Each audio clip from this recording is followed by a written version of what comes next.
बलूचिस्तान के बाद अब सिंध में भी आजादी की हुंकार, पाकिस्तान के होंगे टुकड़े टुकड़े। जी हां, पाकिस्तान एक बार फिर अपने ही भीतर उठती राष्ट्रवादी लहरों से घिरता नजर आ रहा है। बलूचिस्तान के बाद अब सिंध प्रांत में भी आजादी की मांग तेज हो गई है। जय सिंध फ्रीडम मूवमेंट ने अब खुलकर पाकिस्तान के खिलाफ मोर्चा खोल दिया है। शुक्रवार को JSFM के नेतृत्व में सैकड़ों कार्यकर्ताओं ने एक बड़े प्रदर्शन के जरिए पाकिस्तान के प्रमुख हाईवे को घंटों के लिए ठप कर दिया, जिसमें आजादी दो, सिंध का शोषण बंद करो जैसे नारों से वातावरण गूंज उठा।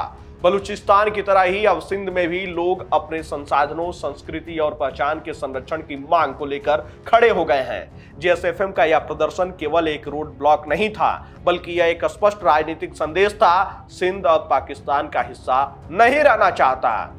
JSFM के प्रमुख नेता सोहेल अब्रो, जुबैर सिंधी और अमर आजादी के नेतृत्व में हुए इस प्रदर्शन ने न केवल जबरन लापता किए गए सिंधी कार्यकर्ताओं की रिहाई की मांग उठाई, बल्कि अंतर्राष्ट्रीय संगठनों से पाकिस्तान के खिलाफ मानवाधिकार उल्लंघन की जांच और हस्तक्षेप की भी मांग की। वहीं प्रदर्शन की मुख्य मांगे हैं जाहिद चन्ना, सज्जाद चन्ना, अदनान बलोच, बादशाह बलोच, रफीकत मंगनहार और शाहिद सुमरो जैसे कार्यकर्ताओं की तत्काल रिहाई। वहीं जबरन गिरफ्तारी और किडनैपिंग के मामलों की जांच हो। वहीं पाकिस्तान सरकार द्वारा सिंधी संस्कृति और पहचान को मिटाने की कोशिशों का अंत, संयुक्त राष्ट्र, एमनेस्टी इंटरनेशनल और ह्यूमन राइट्स वॉच से हस्तक्षेप की अपील है।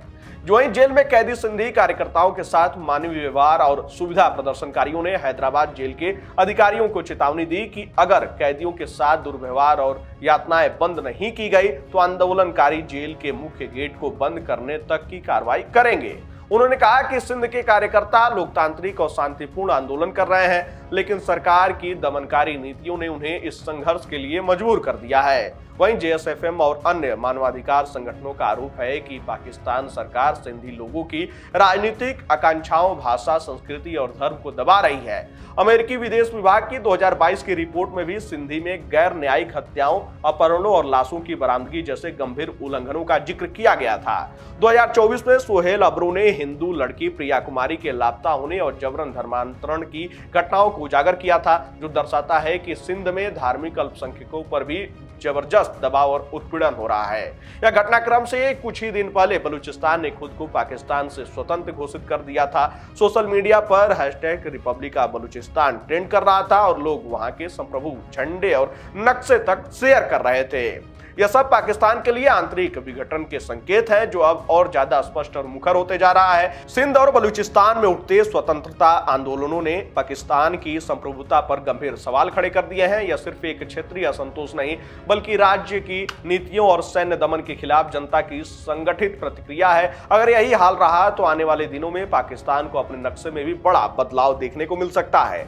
जय सिंध मूवमेंट का यह उद्घोष है कि जब तक आजादी नहीं मिलती तब तक रुकेंगे नहीं। अब केवल नारा नहीं, बल्कि सिंध की जमीन पर एक निर्णायक आंदोलन की दस्तक बन चुका है।